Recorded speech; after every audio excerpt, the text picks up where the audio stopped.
Hi there, this is Derek from Pacific Coast Auto taking a look at this auction vehicle, Nissan Skyline GTR that we bought from auction here in Japan, will be sent to the USA. This one has 86,145 kilometers on it, so fairly low mileage for a GTR. And this one was bought early, before it's 25 years old, so that we could buy it for a lower price. The price we got this for is pretty, I would say is pretty good, although you have to add in extra storage fees for keeping the car here in Japan until it's legal to be sent to the USA. This one is an auction grade 4BB, and I would say that that's pretty representative of the car, although there is some paint fade on the roof of it, some on the hood, and then some also on one of the fenders. The engine is not firing properly. It's an RB26 engine, feels like it's only running on 5 cylinders. RB26s are pretty common engines to have problems with their coil packs, especially once they reach about 20 to 25 years old. The coil packs go out kind of gradually, and so it's not really noticeable until all of a sudden you're not getting a strong enough spark in order to fire that cylinder. Coil packs are in between the two cams here, and by replacing those and replacing the spark plugs, I'm quite confident that you're going to get a strong firing engine, just because that is such a common problem with these engines. Okay, almost no peeling on the timing cover here. Almost no peeling on the intake plenum, so that's pretty uncommon for an R32. No rust in the engine bay or anywhere on the body that I can see. Timing belt was changed at 61,134 kilometers, so it's nice to see that they changed the timing belt before it was at 100,000 kilometers. Also, no rust in and around the bottom of the battery, which is another place where they tended to rust. The battery was dead on the car, so I had to jump it. Lower the hood here.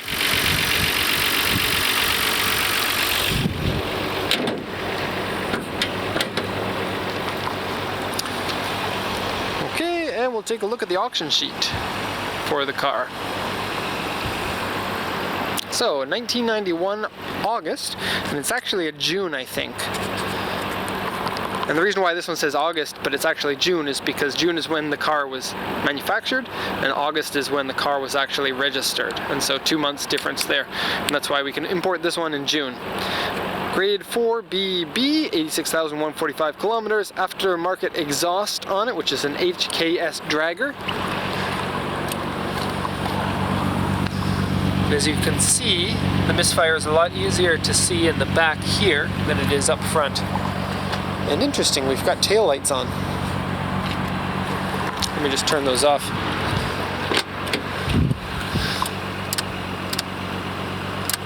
Headlights on, headlights off. Might be a bad relay because those were already off. Okay, permanent tail lights on. Maybe the owner wanted it that way. Okay, so interior dirty, seat wear, cigarette burn. The cigarette burn is in the back seat, actually.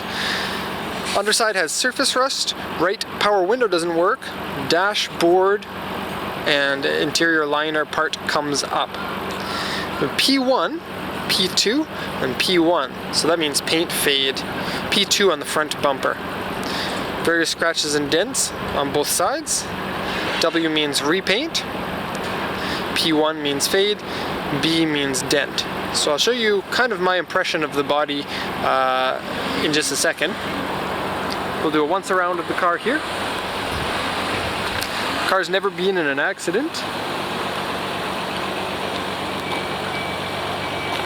This kind of condition of car is kind of rare, one that doesn't have modified suspension, but is on aftermarket wheels.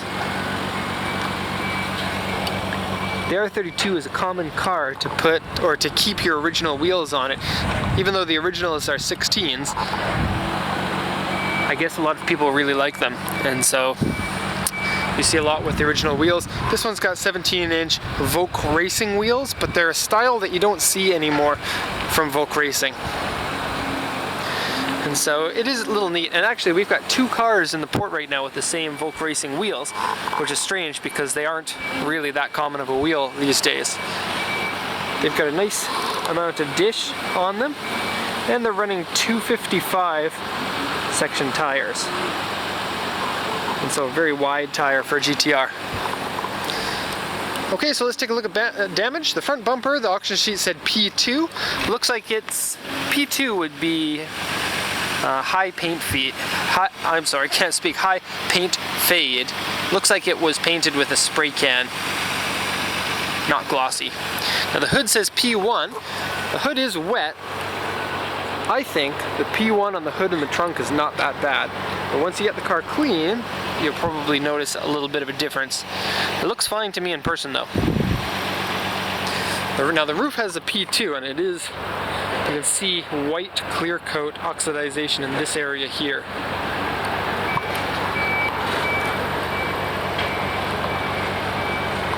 Okay, like many Skylines, it's got cracking piece here, which is better just to remove all of this rubber stuff that's gone hard and just polish this piece up so that it doesn't look so bad.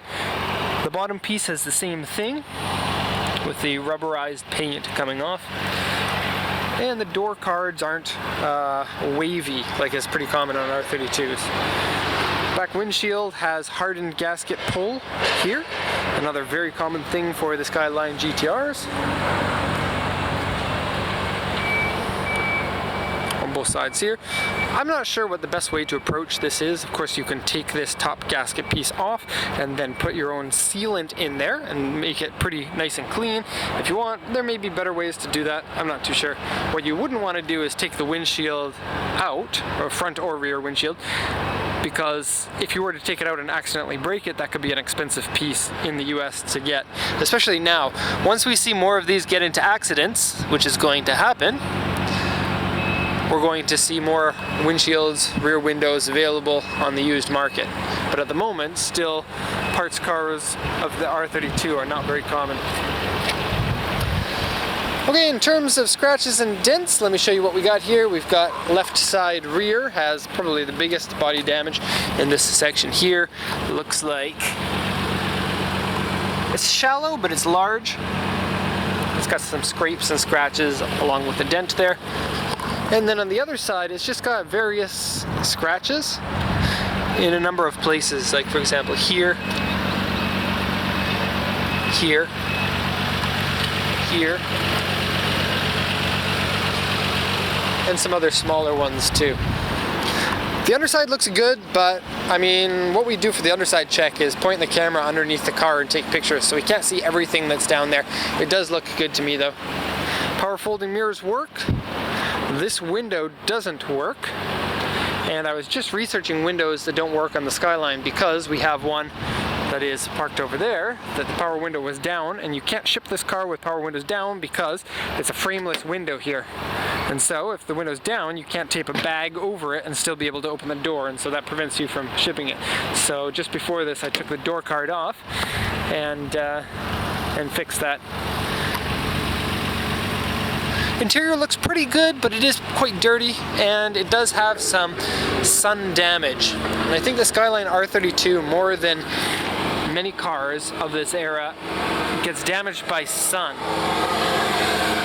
And I guess it'd be nice to have a UV glass in order to prevent that. But the sun damage, what it does is will damage these, will damage the steering wheel very badly. And this one probably is damaged quite a lot underneath this, but I can't take this off because it's really tight without having a tool to fold it over. But you can see it's peeling in here. The dashboard is warped, which is another damage that you get from the sun. And a lot of damage on here and on here. Car doesn't smell bad, even though it has been smoked in. Aftermarket CD player and MD player. CD player's in the back, MD is here. Bubble, bubble, and wrinkle. Okay, I did do the interior check, but I missed a piece of that, so let me just do a little bit of that here. There's a boost gauge here that's not connected to anything. In fact, is that the wire for it? Looks like it. Kind of weird. Alright, power steering. Now the steering's pretty heavy on these cars, but it feels really nice while driving. Power steering feels great on this. It's not great on all the ones that we buy. Brakes feel normal. Clutch is a stock clutch. 1, 2, 3, 4, 5, and 6 bushings here are tighter than the average R32. E-brake works, and test the clutch here.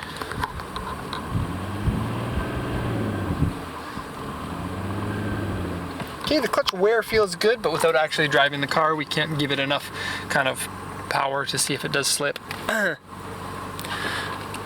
Okay, now I won't get an exhaust rev video on this one because if the car's misfiring, I don't want to be revving it up.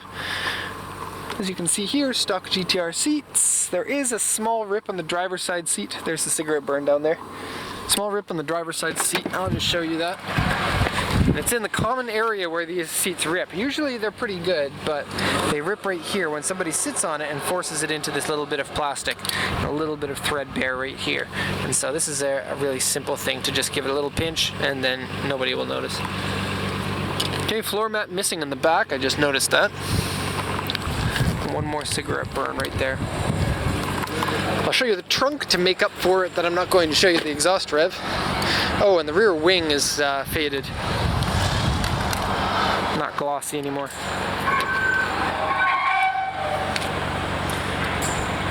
Okay, trunk is in pretty good condition. CD player in there. No signs of rust where the spare tire is. Okay. So that's going to be it for this R32 GTR RB26 engine, and we're going to end the video here. This one will be staying at the port here until it gets exported,